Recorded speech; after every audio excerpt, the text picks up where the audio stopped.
presentation.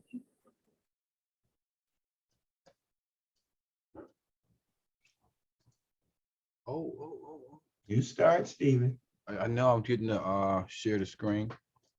Oh, All right, here we go. Getting there, y'all, getting there. Good morning, and welcome to HIV 50 plus strong and healthy, living healthy. And this is a training facilitated by Stephen Johnson, myself, and Jeffrey Haskin, and we are both strong and healthy 50 plus scholars. Again, I am Stephen Johnson. My pronouns is he and him. When was I diagnosed? I was diagnosed back in 2000. I was in Bucks County Jail. I just found out that I'm going upstate, and I just found out that I got an HIV diagnosis. So at that moment in time, my whole life just shattered. My involvement in HIV services, I work for Philadelphia Fight. I am the Teach Outside coordinator. And Teach Outside is designed specifically for HIV positive men and women who have a former history of being incarcerated. One word that describes my experience with aging, and I'm going to say process, and I'll share a little bit along that later on in the presentation. I want to introduce Jeffrey Haskins. thank you, Stephen. I'm Jeffrey Haskins, and my pronouns are he, him, and his. And when was I diagnosed? I was diagnosed in July of 1993. And so I'll be coming on 30 years next year of living with HIV, or knowing that I had HIV. I think I pretty much got it earlier, probably sometimes in the 80s or whenever it evolved. And we didn't know what it was in those early days. And one word that describes your experience with aging is probably, acting the age that I really am. Thank you, Jeff. You're welcome. So here's our community promises, right? One, we want to be respectful with others, our viewpoint and experiences. Two, we want to be open to learning, keep an open mind through this process. And three, the Vegas rule, what happens here stays here. I think that says it all, right? Zoom logistics, turn your camera on. Don't put call on hold. Mute your phone unless you're speaking. Use hand signals. If you want to ask the questions, please utilize the chat box. We welcome you. We want you to ask questions or share some of your life experiences, because that's what we're here to do, to share our life experiences. So module one, our experiences, making sure we honor our experiences. Today's training is about us honoring our all lived experiences, right? Our experiences are going to be different. That's why we are welcoming you to share yours. Along with ours, we want you to share yours also. As people living with HIV, we know how important it is for us to stay healthy while aging. But it has its challenges. My challenges right off the bat been not eating, not exercising, and not getting proper sleep. That's been mine. So, but let's pause here. Let's take a moment, right, to talk about some of y'all lived experiences. So what has been your challenges? Again, you can use the chat box if you like to share your experiences. Just before that, Stephen, I wanted Evelyn Stafford to say good morning, and so did Stephanie Woods. Good morning. Good morning.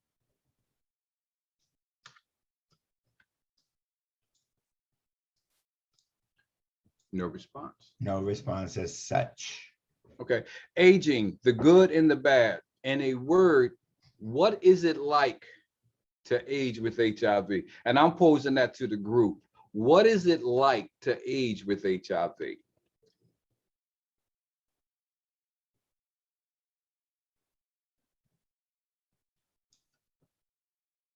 Aging for me, like I said, it's been a process. I've been on both sides of the fact, whereas I found out my diagnosis and I hid my medications for over 13 years. I wasn't telling the soul. I was afraid to tell the soul because I didn't want nobody to reject me.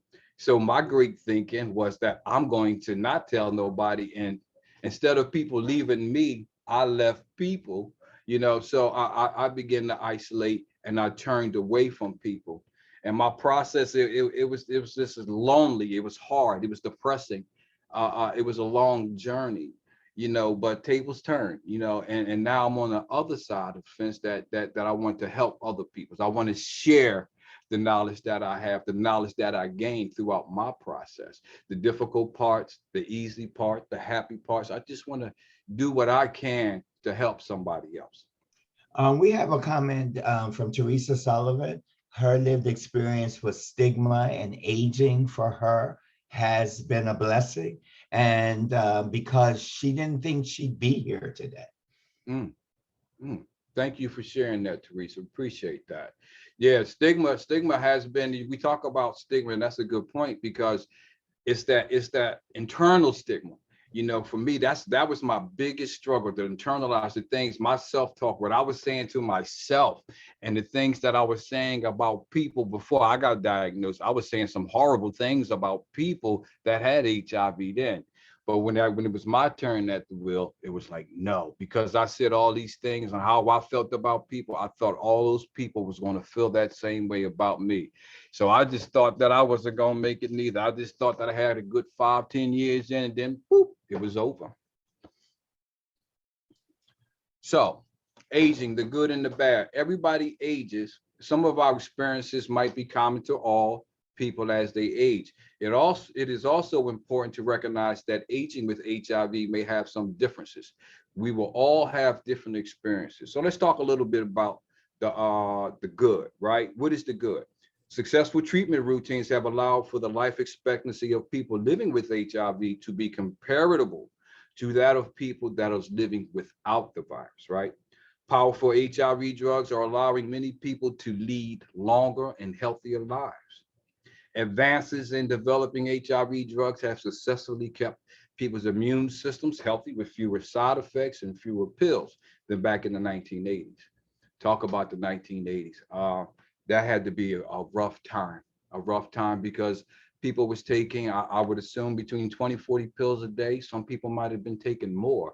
But during that time, for me, if I got diagnosed during that time, and my truth is, I don't think I would have made it. I have a problem. I get tired of taking 5 pills a day. So I could only imagine what it would have felt like for me if I had to take 30 and 40 pills a day. I might not have been here. So I'm grateful. I am grateful, right? Let me add in, Stephen. I took 36 pills, 7 for breakfast, 8 for lunch, and 7 for dinner. And it was hard. And so I was an ambivalent patient because I took them on and off. And so my T cells went up and down, and my viral load was all crazy and all over the place. And, they were giving me the death sentence, but I persevered and finally got it. And today I'm undetectable thanks to Philadelphia Fight. And shout out to Dr. Mauser, who stayed on my butt and made sure, and the pharmacy department, who helped me with pill packs so that I would know how to take my medicine. And then, I'm on my 1 pill regimen. But the other pills are for the aging. It's for the heart disease. It's for the calcium buildup. It's for all of these other things that come with aging. Thank you, Jeff, for sharing. I appreciate that. So let's talk about the bad. We talked about the good, but here go the bad, because it ain't all good, as they say. So the bad is this: despite the tremendous improvements in HIV drugs that now enable most people to live longer and healthier lives with HIV, there are several ways in which living and aging with HIV are different from aging while being HIV negative. Some of the health problems experienced by older people appear to happen earlier and faster in people living with HIV, and this process was referred to as accelerated aging. Scientists are not sure why this happens. Right, it may be that simply having the virus in one's body leads to many of the chronic medical conditions associated with aging. HIV lowers the ability of the immune system to fight off infections. This is often referred to as the immune system being suppressed. However, in a person living with HIV, the immune system is always struggling to get rid of the virus. That system is always activated or turned on. After many years of being constantly activated, the immune system may show signs of premature aging or early aging. An example for that would be I'm a 53-year-old man, but my internals, my organs might be that of a man who's 63 years old. So that's the process of early aging. Excuse me. In addition, right, an activated immune system also, we know it produces inflammation. Inflammation is not good, over periods of time. So ongoing inflammation seems to be related to many conditions, right? And that's including heart disease, we're talking about in cancers. Drugs used to treat HIV may also contribute to the aging accelerated health conditions seen in people living with HIV. Although the HIV drugs used now are more effective and less toxic than the drugs used in earlier times, they still may have long-term effects that we don't yet fully understand. And I would say I would use Truvada. Let's use Truvada because before they switched it, they had way too much tenofovir in there. And in that process of time, that what they found out that it was causing people's bones to disintegrate, which led to they call that term necrosis. My fiance. She's living with that. Because her bones is disintegrating. She has 2 knee replacements, 2 hip replacements. She has a lot of problems of her bones is just constantly disappearing. And Teresa added in, like, about the pill burden. That now we have the one pill as part of the bad with the aging as we go. We have the one, we have the one pill, but as we age, we still have pill burden with all these other pills, because I went from 36 and now I take 7 and I got to count them and make sure I get everyone in. So imagine the pill burden still is with me, because maybe it's less pills, but it's still making sure I get all 7 in. It's still that pill burden that I got to get 7 a day, or I'm not going to function well as an aging person. Yes, thank you, Jeff. You talk about that because I myself, I take blood pressure, I take with cholesterol medication. Only by the grace of God, I haven't got diabetes. I've been on the line. I've been 1 notch away for the last 4 years, and that's only been by God's grace, not mine, because I have not been exercising right. I don't eat right, eating 1 meal a day. So yeah, I ran into some problems. But also, let's talk about how HIV and its treatment can also have effects on our brain, right? Researchers estimate that between 25 to 50% of people with HIV have HIV-associated neurocognitive disorder, or HAND. And this is a spectrum of cognitive, motor, and mood disorder, and this is characterized into 3 levels: asymptomatic, mild, and HIV-associated dementia. Researchers are studying how HIV and its treatments affect the brain, including especially how it affects older people living with HIV. So we're going to talk about our environment, making sure we have the support we need. For people living and thriving and aging with HIV, we need our basic needs met. Some people might need financial help, right? Some people might need housing. Some might need help getting to their doctor's appointments, right? So our environment. To thrive, we need to live in a healthy and supportive environment. We need our basic needs met. This includes financial security. Everybody don't have financial security. And if you don't have financial security, it is so much stress. If you don't got financial security, you don't have stable housing. If you don't have financial security, you can't access that transportation to get to the healthy food. People living on the streets don't know where they're going to get their next meal from. They don't have no financial security. Most of society these days are living from paycheck to paycheck. People are working 40+ hours and still have to work, live paycheck to paycheck. Stable housing, we know what that's like. If you don't have that, you're all stressed out about that. I know what it is not to have housing. Some times ago when I was on drugs like I was, I know what that life was like. Having no money. I know what it felt like not having a house, being on the street, walking the streets, wondering where am I going to lay my head at. Being tired, from not having a place. But what are some of yours? stable housing is needed by all, because once we have that stable housing, now that I have it, I have a peace of mind. Once I have financial security, I have a peace of mind, and I don't worry, and I'm not all stressed out about those things. But access to transportation and healthy food, we have to worry about those things. Where we live at. Everybody in Philadelphia, it's SEPTA buses, and you can go anywhere, and you have your paratransit, right? But that's only if you have, I believe it's the red, white, and blue card. You know Right. what I'm saying? You can get on the bus, you're able to access that, and you need to get to these places with these healthy foods. And so you bring up a good point about the Mhm. red, white, and blue card, because that is the Medicare card. And the Medicare system right now is really broken, as we're finding people who retire, like me, had to fight for a Medicare care card. And when you leave a job and leave your insurance, or those that are underinsured, you also have to fight for, like you said, financial security, where the money's coming for certain programs. And a lot of people don't know how to access these programs. And, we have a housing crisis here in Philadelphia, and our ecosystem of, there's a 7-year waiting list for, if you go that way for housing, what are you supposed to do? And within that 7 years, when I got here to Philadelphia, I had to sleep on friends' couches or floors. Um, and sometimes again, I know some people who had to sleep like at their job just so that they could be off the street, and then come to the office and then work during the day, and then transportation and healthy food. Nutrition is very important, and we don't have enough nutrition training. So those are things that we're trying to work in the broken system that we have.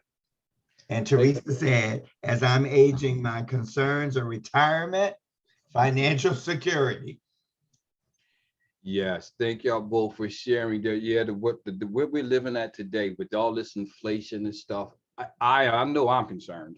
I know I'm concerned. My 401 depleting and stuff like that. Yeah, so I am concerned about my future financial securities and where we sit at.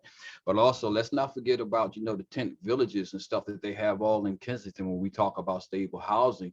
People, Right. 20 and 30 people underneath a bridge living in tents and stuff like that. Those are things that we need to address. How do we get these people off? How can we better serve them in the community? What are you experiencing in terms of meeting your daily needs? So what are your struggles? Somebody in the chat box. So what has your experiences been in terms of meeting your daily needs?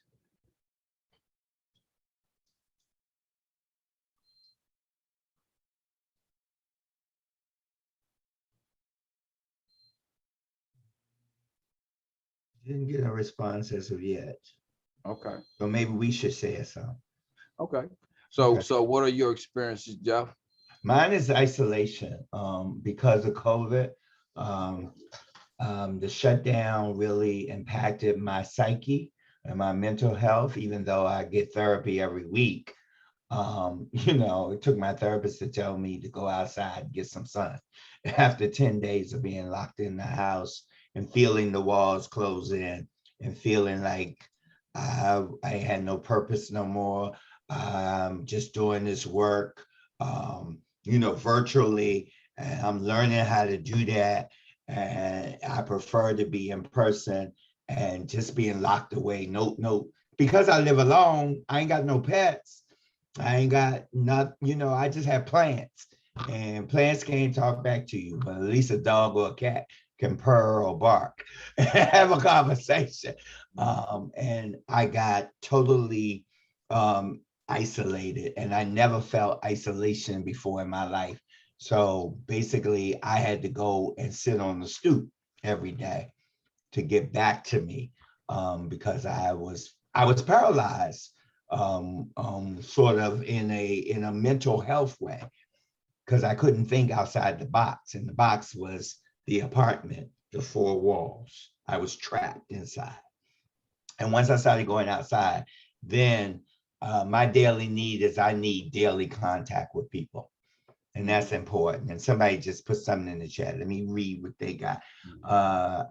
Teresa says, as I'm aging, no, my concerns are taking care of others while trying to center my own health needs. Mm. So Very good. there is a great thing, Stephen, around your own self-care as opposed to your help of others. Where's the boundary? How do you balance that? Yeah, well, I found it to be real hard. Mine was, I got a little depressed in my process. I got depressed, man, because I'm a people person. I like being around people. I like going out doing things. But during this time of being locked down, it really took me to a level of even when I was smoking crack and being on drugs, I isolated. But this was something different. This is something different. This was something different. Like I have not experienced this part of it where I had to let some things go. I had to sit back and free myself because I was just like mentally just frying inside. That's what I felt like. But the hardest part about it is not in the process of me not be able to hug my mother. Now, my Miss Four, she's a senior also, and she's afraid. She's afraid of COVID to the degree that she don't want no contact with nobody. She don't hug her grandkids. She just, and I haven't hugged my mother in almost 3 years now. Right. And that affects me, man. Yeah. That has affected me in a major way. That's my mom. I mean, me and my mom is, and being able not to do that it's a hurt piece. It's a hurt piece. But at the same time, if that's what makes her comfortable, so be that. So income and financial resources, making sure we have the financial support we need, right? We got our financial resources. Some older people feel a need to move from where they are living in an area where there's less expensive to live. This can mean they lose their long time social network, and it can be hard to make friends in a new place. Before I comment, will anybody like to chime in on that part? How hard has it been when you move? Who has moved recently?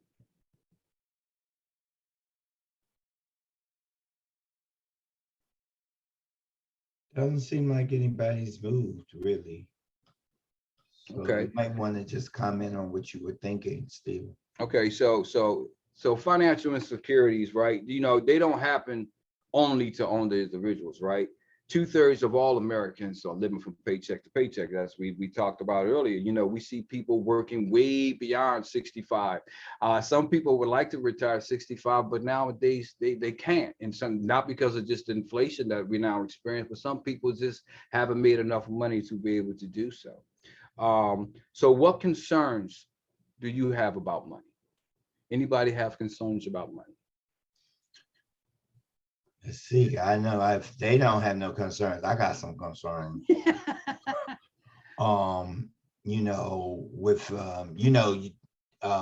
Financial resources change over life periods. And so sometimes you find yourself with inflation now. I find myself in a season of, I find myself before Social Security came, I found myself in a place where I could get state benefits, especially around food shopping, right?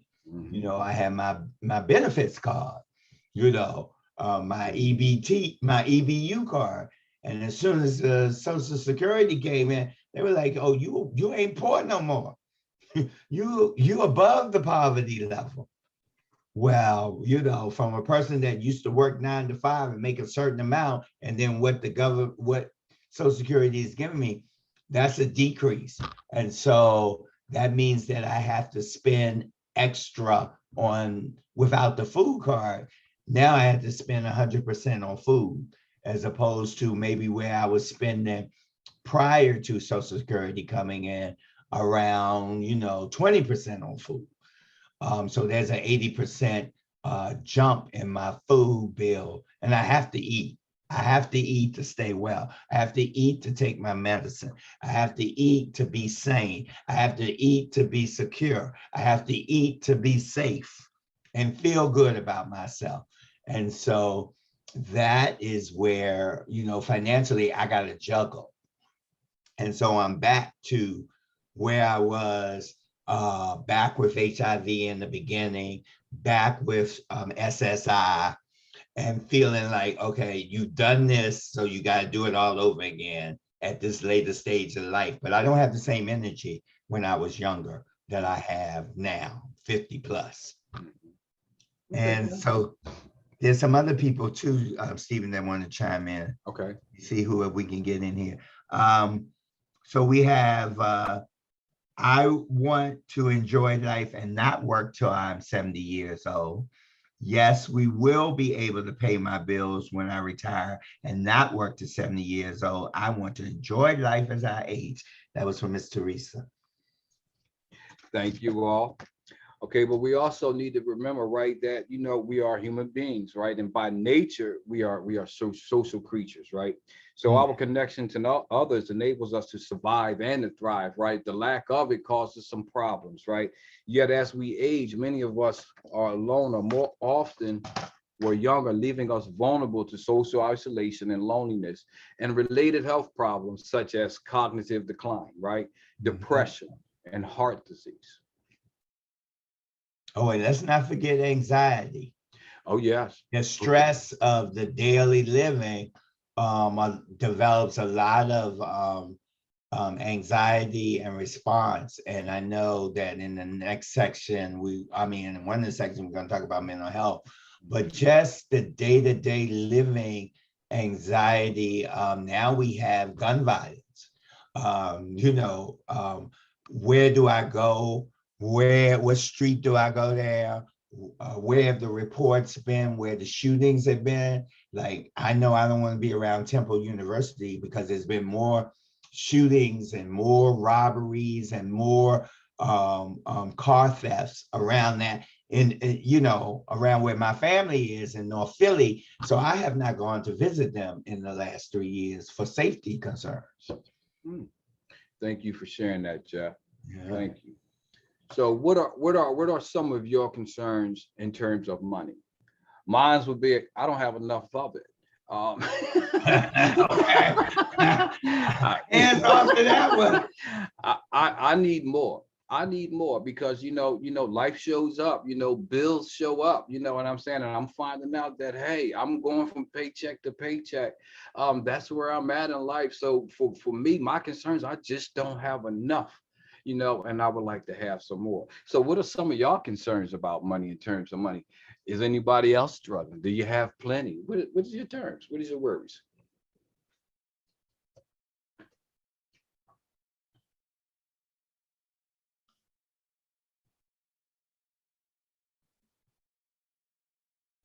It doesn't seem, well, people may be able to manage their money. Maybe we have the people on this webinar are able to do that. But, as we talk about, like Teresa saying, survivor guilt also has impacted my life, as many of my family and friends are gone due to COVID. So, we got stimulus checks through COVID.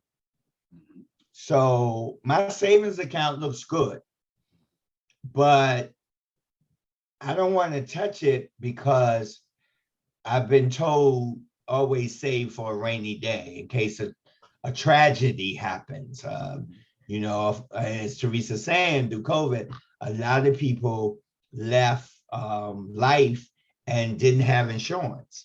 And a lot of families had to come together and depend on people. And so people living with HIV who've been managing small amounts of money well, we've been the ones in the family that had to help people navigate. How do we make this contribution, make this funeral happen? How do we put in our money? What can we spare? And I know some of that was there. And that's been what we've been talking with our, National HIV/AIDS and Advocacy Network, which we're going to talk about probably more in the second half. But we're starting to address our issues. We don't always go to the case manager no more, because sometimes the case manager doesn't understand us because a lot of them are coming out of school, they're younger than we are. Where are the 50 plus case managers? to help me with my financial needs. Can you address that as I am 50 plus? You know, I'm gonna be open and honest. I'm 67. I just turned 67 in last month. So who can really relate to what I'm going through? I can express it, but the system is not in place to address my needs. You know, and that's what everybody I'm talking to. I mean, I talk to you, Stephen. We have our conversation, and we be like, "What we gonna do?" And that's because so we still have to advocate for, like you said, more money. More money, more money. Definitely that, you know. But also, let's not forget about those people that don't have enough. They got to make a decision about whether or not I'm gonna go to the meds or get my medication or buy food.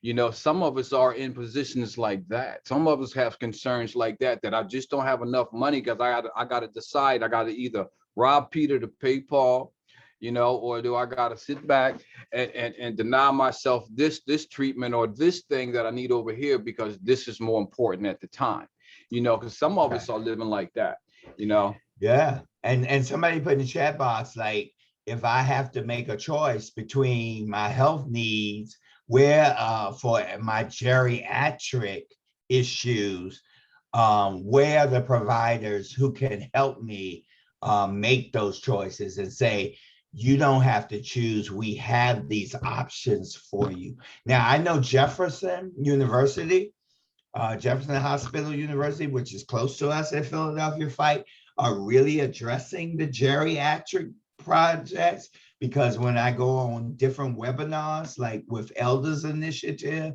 or SAGE, these different hospitals, like, you know, are doing that. And so we need this kind of education about getting this information out to the community, you know, and this is what we're doing like today. So we need more discussion around HIV and AIDS as we begin this process, because we are the first generation of it. And so we have to, like we had to do when we were first generation around HIV, we had to act up, act out, fight AIDS, right? And so now we got to act up, act out, and fight ageism. Because that's the stigma for people HIV 50 plus. It's ageism, and not just ageism for us particularly. It's ageism for senior citizens and the view of the country and most of the cultures that we're invisible. They don't see us. They don't ask us what we need, and sometimes they just discard us. So this is why. You know, we formed, and you and I are members of the HIV 50 plus strong and healthy at the National Minority AIDS Council. And this is the kind of trainings that we do to get out to the community. Thank you, Jeff. You're welcome. Safe and stable housing, making sure we have a roof over our heads. So safe and stable housing. It is important for us to consider, is my housing safe for me as an older person? You know, some of us, I go to my mom's house, and my mom's, she has things like, you know, she have things all on the floor and stuff in the way that, you know, it's just clutter. To her, it's just comfortable. You know what I'm saying? But having things all across the floor, you know what I'm saying? You might trip, you might fall, you know what I'm saying? Or something simple, you might not be able to. How is it for you getting in and out of the tub? You know, can I lift my leg up without slipping or falling to get inside the tub? You know, things like that. Is my house safe for me as I age? Do I have access to the services I need given my transportation options? You want to speak to that, Jeff? I know you got your. Oh yeah, I mean, I think you talked about the bone density, our bone density. Like I've never had a bone density test. I have not in these 67 years had a bone density test. I know that I feel something around my hips And it's probably because I walk on concrete every day, which is not the best. I should be walking on the ground. And as I age, I feel the difference between balance. I feel balance. And I've had a few falls, I'm be honest. And I have to pace myself now. I can't walk as fast as I used to 20, 30, 40, 50 in my 60s. And, you know, I have to slow down my pace. And so I don't want to fall. I know my friends have fallen and they've had, broken hips, broken bones, broken ankles, broken, arms, broken wrists, um, broken shoulders, all kinds of things, depending on where they've fallen. Um, and I'm still at a point where I've fallen, and then my body can, within a week to 2 weeks, repair itself. But I don't want to count on that. And so I know I need a bone density test to check the strength of my bones because I can feel the deterioration in my body. But, sometimes we don't want to go to the doctor. We don't want to know the report. I don't want to know. And I'll be honest, I don't really want to know the decrease in my bone density, but I'm gonna have to know to take a proactive way of treatment and what I need around that. And I don't remember any provider telling me I needed a bone density test, or we hadn't had the conversation. But now I know, as an activist and an advocate for my health, I'm gonna bring it up in my next visit in July at the doctor next month. Yeah. So Daniel Reed has something he wants to say too. There are things that I need to know, not only as a person, but as a professional living with HIV. And so, however, I work with members who do not have HIV, and most of them are 50 and up. The information in this training is crucial to help me better understand how I can empathize and support them in this stage in their lives. You want to speak to that, Stephen? I'm sorry, I didn't hear all that. Okay, so I'll just say it one more time. There are things that I need to know, but only as a person, but not only as a person, but as a professional. I do not have HIV. However, I work with members who do have HIV, and most of them are 50 and up. The information in this training is crucial to help me better understand how I can empathize and support them in this stage in their lives. Well, I'm just going first to say thank you. But yes, all this information is useful. It's useful. It swings on both sides of on the pendulum, right? Because we are talking about aging with HIV, but we are comparing it to people that are aging that does not have HIV. So you have a lot of information in here. So thank you for your comment. Do I have access to the services I need given my transportation options? For myself, I have a car, so I don't have too many struggles as far as getting to my appointments. Again, I thank God for that. But somebody else might have problems getting there. Somebody else might not have transportation, might not have that red, white, and blue card, or they might not have the financial ability to get to their services, or they might have problems to whereas they can't walk to the bus stop. Things happen in life as we age. Can I take care of myself? Do I need help, like a home health aide? Some of us do. Some people, you got to remember that, like when you go around like simple house cleaning, it gets hard that as we aging, it gets hard on us to do simple house cleaning, or cooking for ourselves. These are things that you want to ask yourself, how am I doing?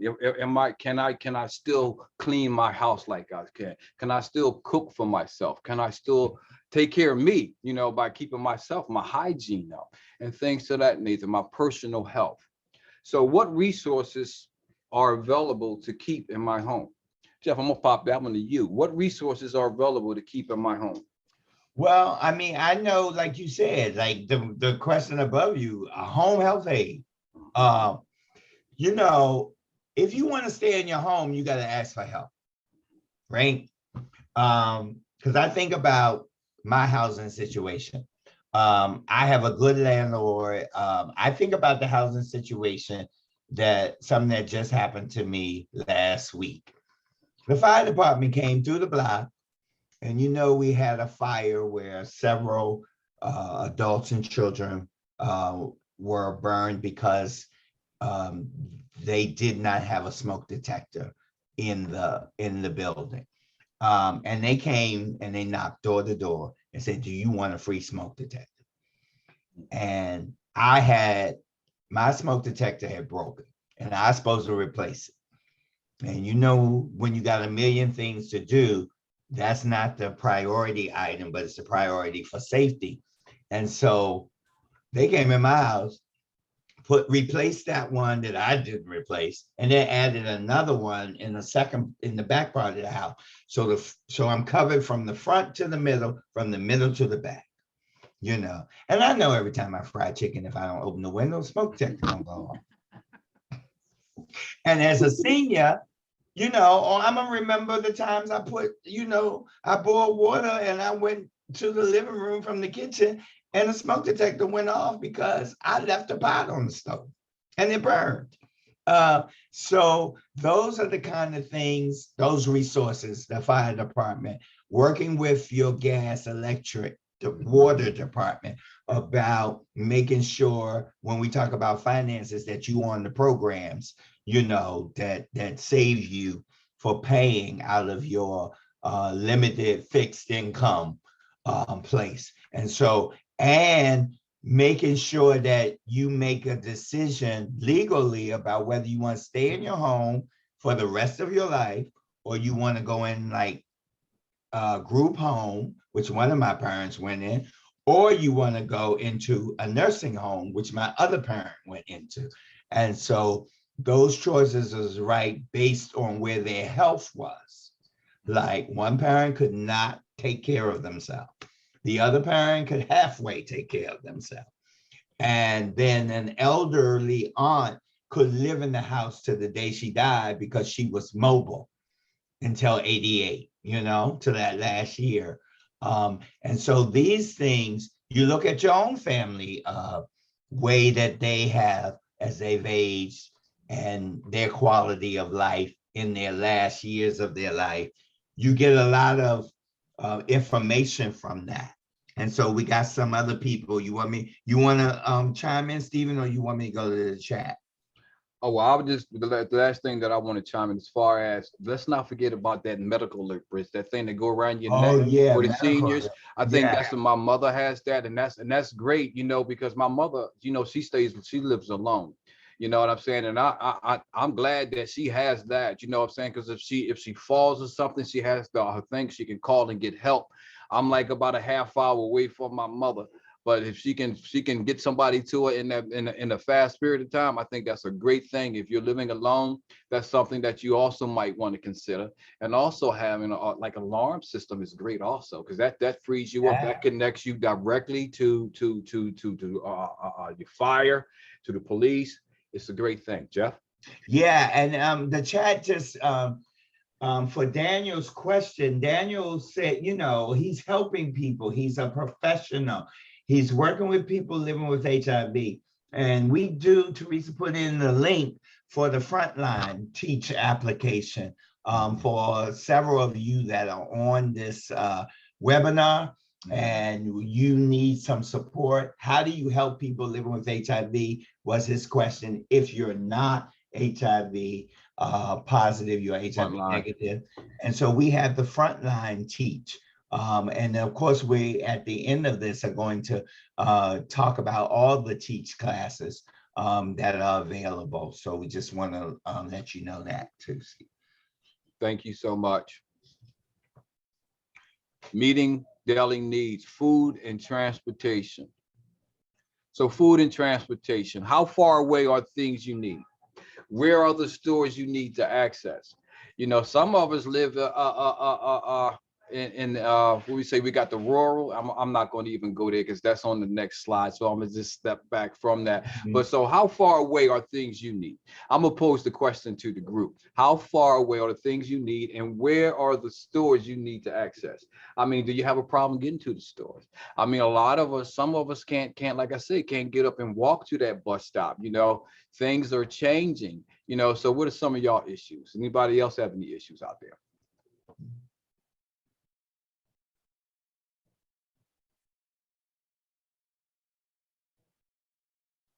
There might be concerns, there may not be just issues, but you're concerned about something that relates to food and transportation. Um, I know I'm real concerned when I'm down here and have to go home and Walnut Street is blocked off and the 21 can't go up the street. Mm. And I gotta remember where it's detoured at to catch it.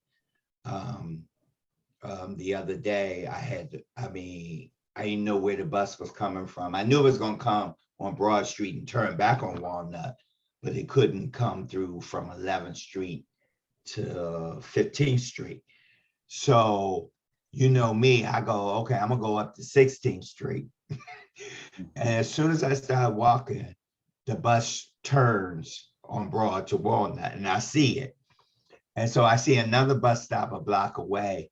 And literally, I saw the bus and I saw the light green. I literally had to run for the bus by the time I got to 16th Street because there were people there waiting to get on the bus. So that slowed it down for me to catch up to it. But I think that put a lot of pressure on my heart with high blood pressure because I was panting when I sat in that seat. And it took me a long while to compose myself. And suppose I had fallen in the run. I thought about that. I was like, you didn't even think about that when you started to take off. But suppose I had tripped or fell, or, the sidewalk was a little bit raised and that.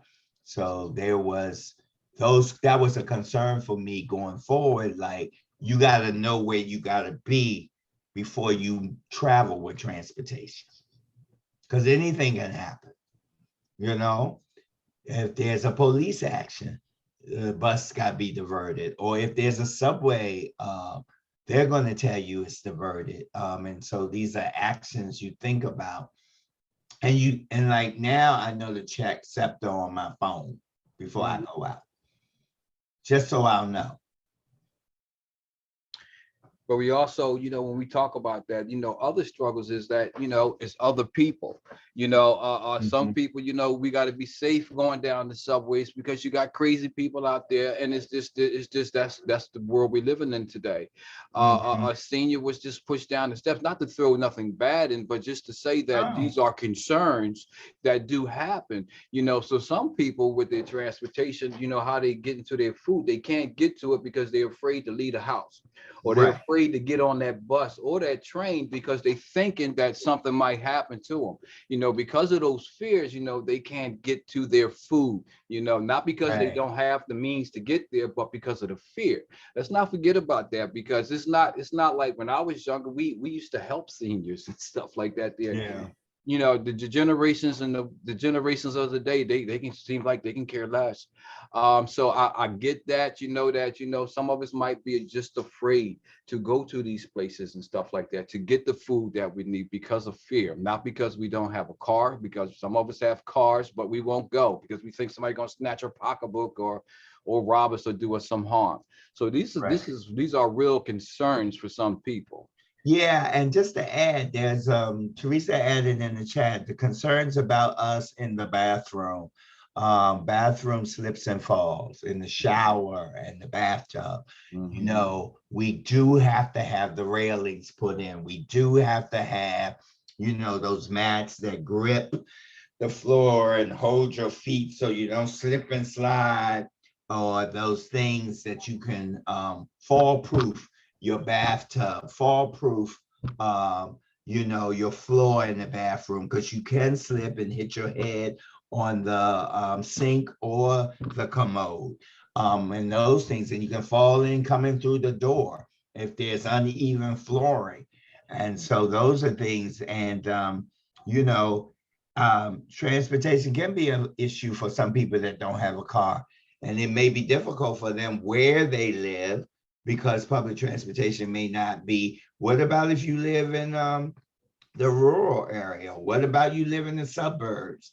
You got to walk to the bus stop a mile, a few feet, and you may not be up to it. So those are all concerns to take into consideration.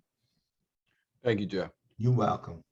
So what are your concerns in terms of your task of daily living? Anybody, I'm posing that to the group. What are your concerns in terms of your daily task of living?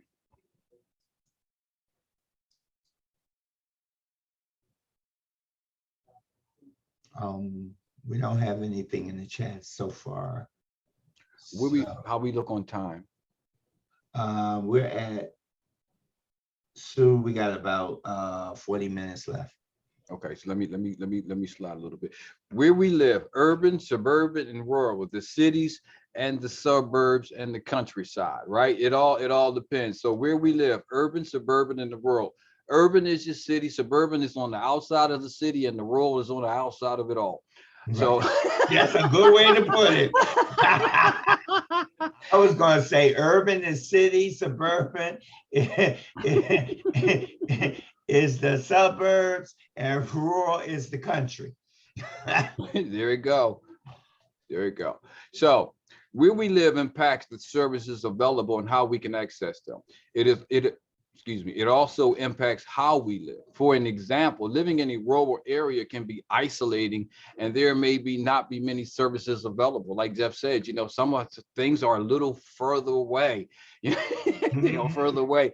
I used to live out in New Jersey, and you talk about a bus, we had to walk miles. It wasn't no you can walk down the street. Like I was used to going to that corner store from the city.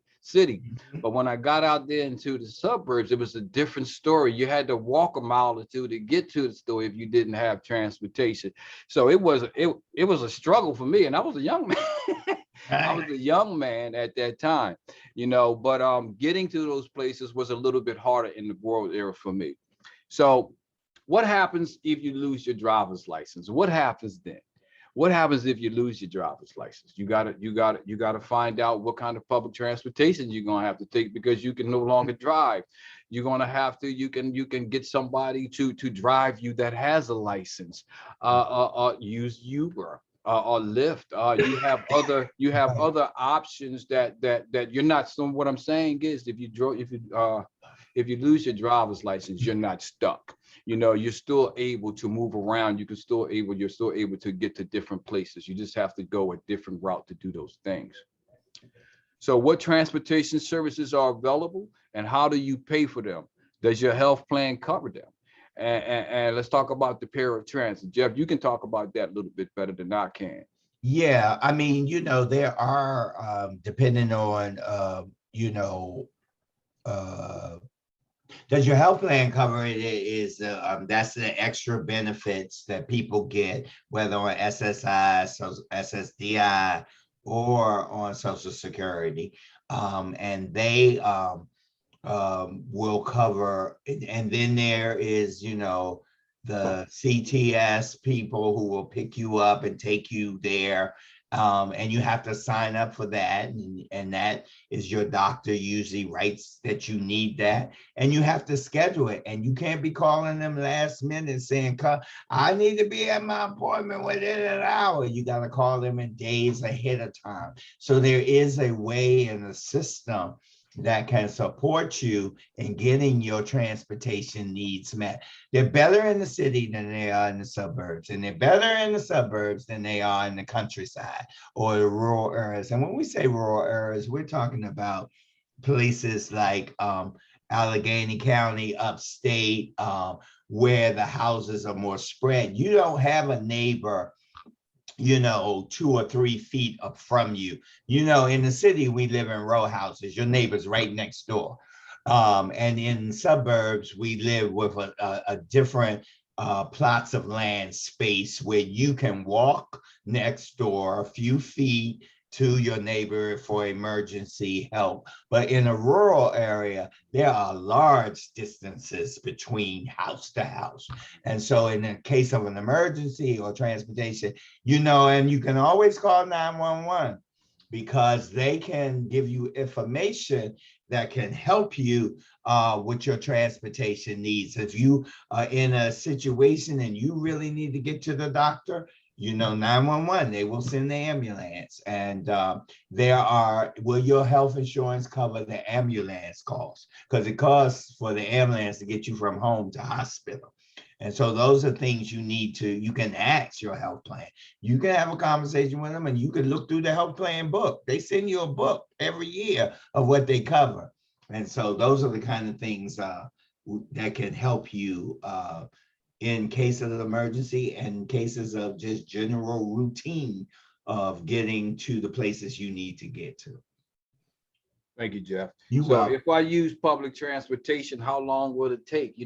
And ways to find out that is downloading or checking on the transportation schedule. Like SEPTA has a schedule of what time that bus or that train is going to be pulling up to that corner or in that station. But then you also need to know, how long will it take for me? If you got to walk to that point, how long will it take me to walk there? So knowing those things and having a plan, you want to have a plan for these things. Are you physically able to ride the bus or subway? Not everybody. Some of us can't walk down them steps because let's be honest, SEPTA don't have an elevator at every SEPTA station. You know what I'm saying? So your stop might be that stop where you need an elevator, but you don't have an elevator, you don't have an escalator, and you can't walk up all them flights of steps. So, you want to make sure that you're able to do these things, you know what I'm saying, before you do them. Are there other options designed for seniors? Yes, you have the, like I said, you have Uber. You need to make an appointment. You got to do it days before. You can use that, but you can also use the paratransit, and I think they have other things in the city that you can call and set up appointment and schedule appointment for that paratransit to come right to your house and pick you up and take you to that destination you need to go. And Stephen, you're talking about, as Teresa points out, logistic care. Yeah. Like, you need to ask your case manager, your health home aide, whoever assists you about those transportation things that the city provides. Philadelphia is a great city for that. And most of the times we don't know. And so it's about just asking for help from friends, neighbors. We have a sense of a community that's aging. And so other people have the knowledge and may know and can share it with you. And so, like logistic care, most programs are associated with logistic care. So if you're in a program, senior citizen centers, programs you attend, day treatment programs, agencies, doctor's offices, all these places where we go get help, ask them about transportation.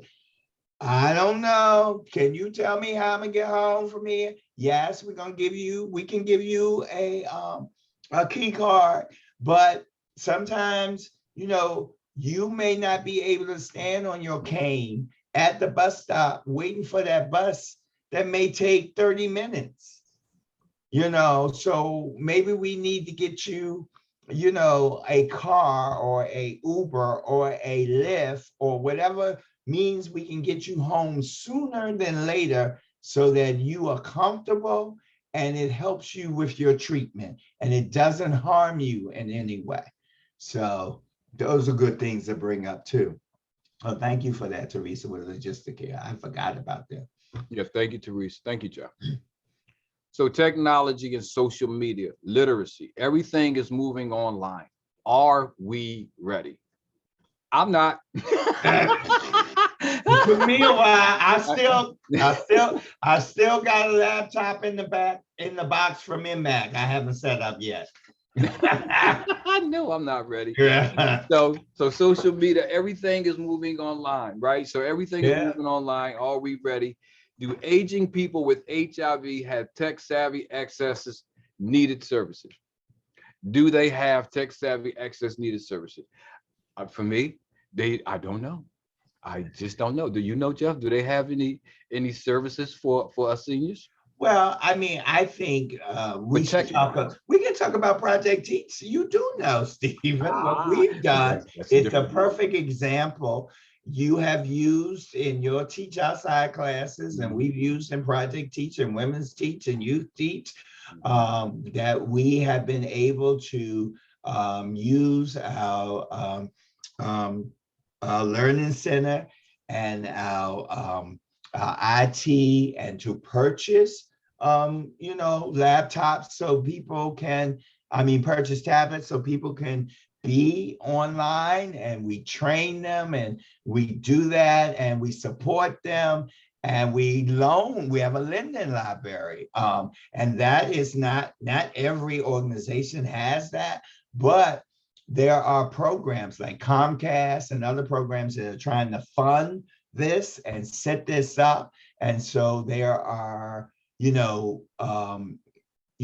people can get the information from us and from other organizations that have, we are all navigating this new technology. We're all navigating this new virtual environment and landscape. And we're all trying to move from virtual to a hybrid to back in person whenever we can, when we know that, COVID will allow us to do that. So, I mean, there is information. There's information with the Philadelphia Public Library. There's information with Comcast. There's information with other technological companies that are trying to assist the communities with these kind of enterprises and interventions, because now it's about digital literacy.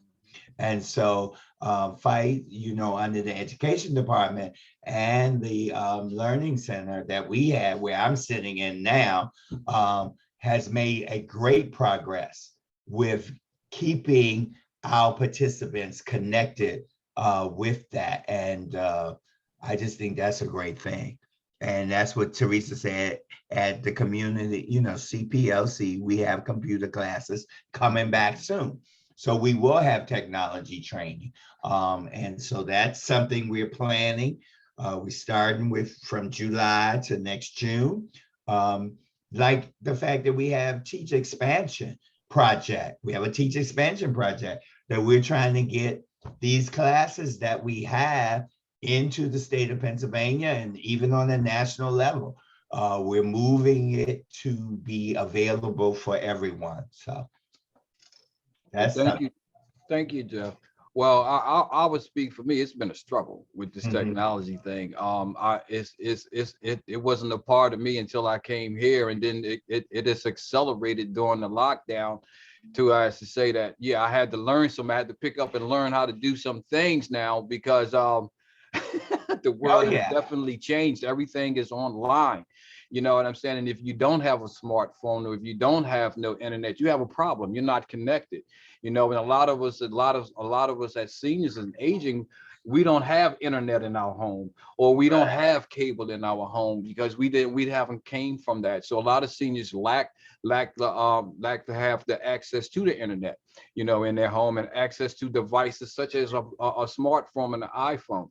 And my mother has an iPhone, and she struck Mhm. that's not how you work it, but that's how she works it because she don't understand it. And Right. I know that it ain't just her, and it's other seniors that struggle. They pick up the device and just look at it and say, "What am I supposed to do with this?" Right. It's not. It's easier for some, and some it's just they just struggle with.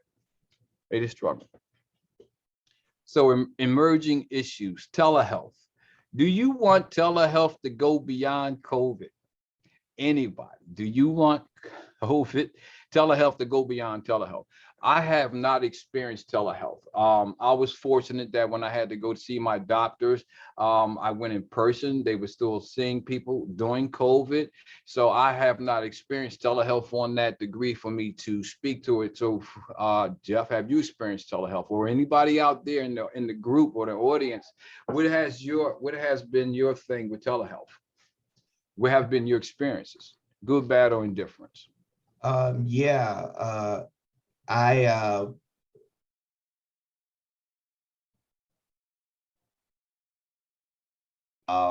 during the shutdown, and it was really good. I mean, I could see them, they could see me, and we had that conversation, you know. So, and anybody else in our chat, we don't have anything of that, Stephen. So we should move on. So our bodies, what we need to be aware of as we age with HIV. What do we need to be aware of as we age with HIV? What are some of the things we need to be aware of?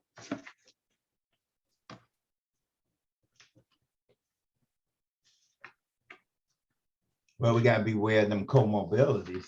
Yes, we do. We got to pay attention to our health.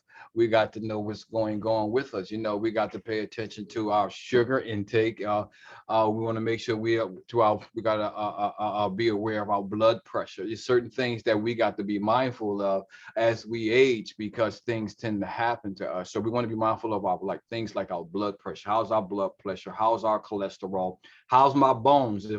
If my bones need to be checked, you know, we need to be a part of our health.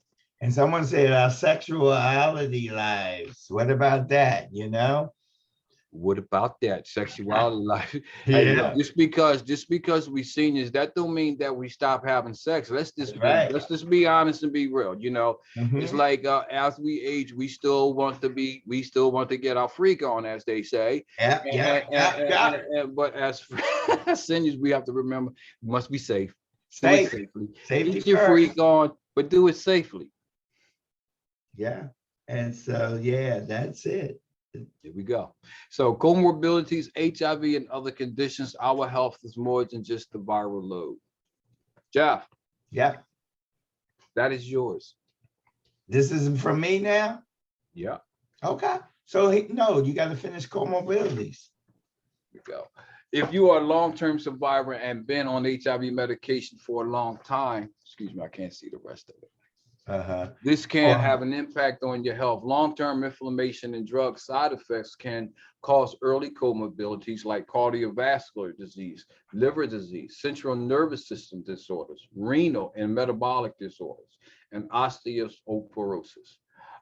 That's what I'm experiencing now. Osteoporosis. You know, what is that, Stephen? Well, that's when you're dealing with my bones are disintegrating, or my bones is just for wearing away. Okay. And I have developed from the osteoporosis, so my bones have disintegrated down to whereas I have a narrow gap in the L4 part of my spine. And what happened is it's squeezing on the nerve, and I have sciatica. I developed from the osteoporosis, I developed sciatica because the bones just now is pinching on my nerves, and the pain just runs down my leg constantly. Managing these comorbidities means you need to work with your care team. You and your team are partners in managing these conditions. You know, it ain't all about what the doctor is saying. You know, we have a voice in our healthcare. You know, sometimes the doctor might say, well, I think you should take this or do this, but you might not want to. You know what I'm saying? So there's certain things that we need to be aware of, and certain things that we need to take part of in our health. We need to definitely speak up when it comes to our health. Right. So I can take it from here with polypharmacy. Yeah. Because, you know, I started out talking about taking the 36 pills a day to now the 7 pills. So too many pills, and how to discuss with our doctor. So next slide. Polypharmacy, we know what it is like to take multiple medications and manage the side effects. This will only increase as we age. As we age, there will, and it's not for everybody. Some people will be lucky enough that they will not have to take a whole lot of medicine, but depending on your body and depending on where you are at in your routine of how you handle and take care of your body, it's important to make sure providers are aware of all the drugs you take, looking out for possible drug interaction. And that means that, you know, those side effects come up when one drug interacts with another drug and develops a side effect. These interactions can make drugs less effective or result in overdosing. And why overdosing? I know that some of my 36 pills interacted in a way where I was nauseated. They acted in a way where I slept for longer hours than normal, always felt drowsy. And so for these, we really want to watch or report to our provider what is happening. What are the changes in my body? So next slide. Geriatric syndrome. What does it mean? So the geriatric syndrome, and we got a definition on the next slide. And so geriatric syndromes include a number of conditions typical of, if not specific to aging, such as dementia. And we know that we hear this about dementia is a common cause of people that are aging, and that people with HIV usually get it earlier than people who do not have HIV. Depression, delirium, incontinence, vertigo, falls, spontaneous bone fractures, failure to thrive. I just give up. I'm not doing nothing. I don't want to do nothing. I just want to sit here. I want to watch the TV and just get through the day. And neglect. I don't take care of myself. I don't feel like taking care of myself. And abuse. I use things, or I am subject to abuse from other people because of stigma, because people don't know how to treat us as we age, and they abuse us. So they say things like, please don't call me an old head. Please don't call me an old head. You can call me an OG, old gangster, old guy, but please don't call me an old head, because that bothers me. And that's not the right term for a person, for either male or female, or a person who identifies with their pronouns they, who may be non-gender conforming. Do not, some terms are not receptacle to people who are aging. So and we have to educate people about that. So geriatric syndromes are associated with reduced life expectancy. We know that as we age, we will go to the point where we will have less life, and we'll eventually be at that point where life will end. But in the meantime, as we're going through it, we want to consider a geriatric syndrome. These conditions must interfere with a person's daily life. So what are these things that I can change? Next slide. So then with my HIV and geriatric care, is the primary care for the aging individual. That's what I'm concerned about. I mean, if you're concerned here, group, what are you concerned about as people with HIV are aging? And I open that up for any discussion that you want to put in the chat for this point of this module. It's good to, or what have you heard from people that are HIV and aging? And so if not, there's some common myths about it. And, they got everything they need. They don't live their whole life. Why we got to take care of them? Because maybe you may want to learn from them. You may want to receive knowledge. You may want to be mentored by them who have had more experiences than you. Any other comments? Okay. If not, we'll move to module 4. Next slide, which is the mental health piece. Something to remember as an important priority. Mental health and aging, next slide, is an important issue to pay attention to. Our mind changes as we age. They say there are brain cells that die. They say that the brain gets a new kind of formation, and it's challenged. And we are still learning a lot about the brain being a strong muscle, a strong part of our body, a strong mechanism that directs a lot of things in our body. Like, everything's connected to the brain. And usually when people make transition, the body stops, but the brain keeps pumping for a while. And then when they term you brain dead, that means it is really the end. So we want to make sure that we take care of our mental health while we're aging. And some of the things that we receive while we're aging, next slide, uh, trauma and PTSD. PTSD is post-traumatic stress disorder, because people with HIV are disproportionately impacted by trauma. We've been traumatized for the last 41 years. And any of us that are older than 41, we've been living with HIV and the myths and stereotypes, the truths and what is fact and what is fiction. And it's been challenging us. And I see Teresa saying simple tasks can be difficult to age, like taking your meds, personal hygiene, existing. She's talking about how we adjust. We are trauma with the hurt and the pain of living with HIV.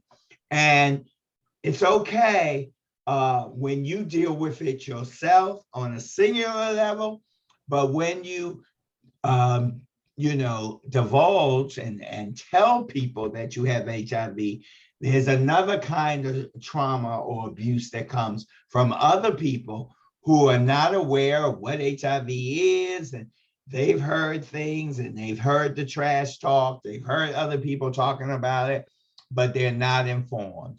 And so they cause trauma to us. And so what we do is, we get our care, and that's why we are in our sense of community. That's why we have peer educators. That's why we have peer navigators. That's why we have outreach workers to go into our communities and tell people what it is and help us. That's why we have mental health providers to help us deal with trauma on a basic level so that we can cope and we can be well and go on with our daily living. Next slide. Stephen really spoke to depression and the ADHD, which stands for attention deficit hyperactive disorder. And that is where usually people, depression is feeling blues, feeling low, feeling bad, and can suffer from that. And Stephen, you commented on depression, that you really felt this depression. I'm sure you felt it through several of your different encounters. How have you been depressed lately? Well, for me, it was the fact about my mother. It was the fact about being locked down, not being able to go out and talk to people. It was other people around me. It affected me in a way like I was ready to throw my hands up and say, I don't want to do none of this no more. And I shared this with you, Jeff. Mhm. That's where it had me at, but I had to cut some things loose, Mhm. refocus, and start my process all over again because I was in a very, very dark place. Right. And Teresa shared in the chat, like social isolation can really influence self-isolation, I'm sorry, could impact our social lives. And that's what I was talking about. I was locked in the house for 10 days and didn't know I don't even think I knew my name. I mean, it was that way. And what combated it was like me and my friend said, we're gonna go meet at the wall in the alley. We're gonna sit on the wall at the alley every evening from 5 to 7. We couldn't go nowhere. We couldn't go to, a restaurant. We couldn't go to a bar. We couldn't go to stadiums. We couldn't go to theaters. We couldn't go to none of the things we socially hang. We couldn't have barbecues. We couldn't come over each other's house. We couldn't have meals together. And so we decided for support, we would wear our masks, we would sit in the alley. We knew each other, it was our core group, and it got us through night after night through COVID. And so people that, with the attention deficit hyperactive disorder, they need to be grounded. They need to be, they can't stay still for so long, but they need purpose and they need things to do to activate their mind and keep their mind functioning. And so we know that's important. Our community, next slide, is substance use, our disorder and our recovery. Recovery also is not just about drugs, alcohol, the other addictive behavior things, but recovery in life. As HIV, living with HIV, we had to recover from being devastated. We had to recover from burying a number of people, attending a number of funerals. And so in that recovery was some hope. Yes, substance use disorder, we can get caught up in using some things, that can become addictive and habit forming. But we did use some of those things to get relief from the onslaught of the number of deaths and things of that nature. And so we now know that we need to do everything in moderation, and we do practice that. We do teach that, and we support people who are doing that. And then, at Philadelphia Fight, we support people who cannot manage their substance use disorder. And we have programs for that. And we have things to help support people stay in recovery. So next slide, and I'm going to move a little fast because we're moving on time. Staying healthy, module 5, because we can.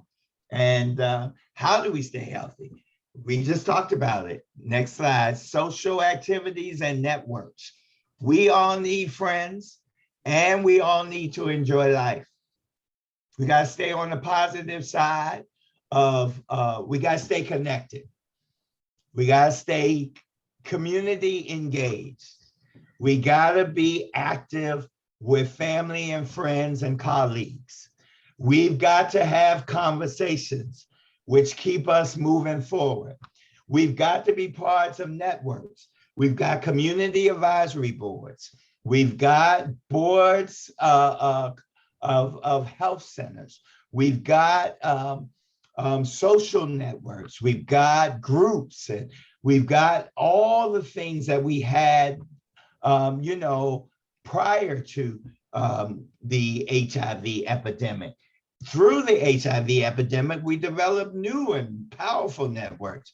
We have a network with IMAC, the National HIV and Aging and Advocacy Network. We have a network, there's the HIV Caucus. We have networks, there's Positive Women's Network. We have other networks, there's criminal justice networks. We have networks in our community health center. We have an ICJ program. We have a mental health. We have community behavior health. We have all of the different networks. So you can venture out and you can find these networks. And so then we can be part of them and continue with our life. If you're in any networks, put those networks in the chat, and then we'll know how to connect with them. Social activities, connect with the people around you. That'll be the next slide, Stephen. I may have gone a little fast. Go ahead. And join virtual parties. I know we all zoomed out, but Zoom kept us connected, kept us focused, and kept us being active. So video call a friend. You don't have to be on the phone on this. You don't have to be on this all the time, like this. You can even videotape them on this, and you can videotape them on this, and you can videotape them on the desktop. And so, our networks, and you can attend watch parties with peers. And so there's a whole lot of things to do. So next slide. Healthy food, because we want a healthy body. So with healthy food, next slide, we are watching out caloric intake, which is our calories, in other words, include lots of fruits, vegetables, whole grains, and beans, and enjoy everything else in moderation. There we go, talk about moderation. Sex, drugs, alcohol, whatever you do to cope, we want it done in moderation, and ask your doctor about it. Right, so we need to do that. Exercise and physical activity are fundamental for good health and long life, right? So access your level of fitness. Next slide, Stephen. I'm probably going to be moving fast. Access your level of fitness. Be as physically active as you can and do at least 150 to 300 minutes of moderate intensity physical activity a week, or an equivalent amount, 75 to 150 minutes of vigorous intensity activity. Next slide, mental fitness. Exercise for the mind. That's what we're going to talk about next. Next slide, try something new. Rediscover an old interest. Book reading may be your old interest. Play strategy games. Learn how to cook your favorite food. A lot of people cook during our lockdown and got new recipes and created new ideas. Learning new things will make you more confident as well as being fun. And so we're going to have a sense of purpose. We all need a reason to get up each morning. You know, there's something about what gets you out of bed. This next slide, and our sense of purpose, these are some of the things. Do something nice for a friend or a stranger. Volunteer your time. Philadelphia Fight needs volunteers. Project Teach program needs volunteers. The National HIV and Aging Advocacy Network needs new members. Volunteer, get with us. Seeing yourself, all the other groups I mentioned need volunteers, need people to join. Seeing yourself and your happiness linked to the wider community can be incredibly rewarding and creates connections with the people around you.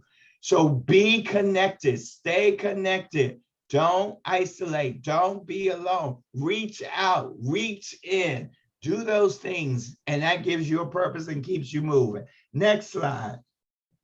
So here we are at our last module, sharing our knowledge and experience. There's nothing like us talking together. There's nothing like us being together, communicating by word, by text, by email, by all of the methods we have in communication. So next slide. And so this is the MMAX Peer Education Project, which me and Stephen and Teresa, who has offered a lot, are part of. It's an online training to HIV 50 plus scholars to train peers in their local communities. I happen to be the chair of the work group of training for trainers with MMAC with this program, and we'll welcome you and we'll train you. We also have trainings here at FIGHT. Especially we have trainings with Project Teach, and those are the trainings of the different Teach programs. You can go on our website and see all the different ones. You can sign up for them. This month coming, next month, July, we're going to have a Project Teach class. We're going to have a Project Teach Outside class. We are developing a Youth Teach class. We completed a Faithful Teach class, and we will be doing in the fall a Project Teach expansion class in Wilkes-Barre up in the state of Pennsylvania. So we are moving forward. We're open to you contacting us for any of your educational needs, and we are here. And with that, Stephen, that's the end of the part of the presentation. And if we have a few minutes, but we've had an engaging, and we can turn it back over to Kat. Thank you both so much for your incredible presentation. We only had one question and it did get answered. So at this time, to the attendees, if y'all want to take a minute to think about any questions or comments you'd like to share with our panelists, please take that moment right now. Thank you.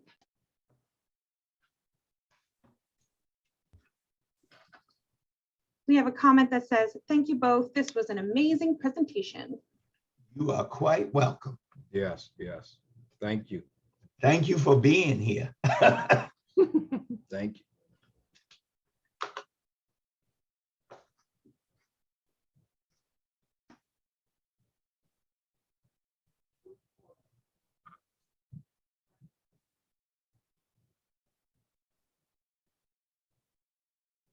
Oh, gardening. Somebody said gardening is their thing. I like gardening too. Mhm. How to inquire about volunteer work at Fight or with Teach? Okay. So I would contact the teach manager and right, and request that our interest in volunteering and with teach, since you specifically said teach. And the other item is to contact Val So if you're interested in volunteering with Philadelphia Fight in another area of teach.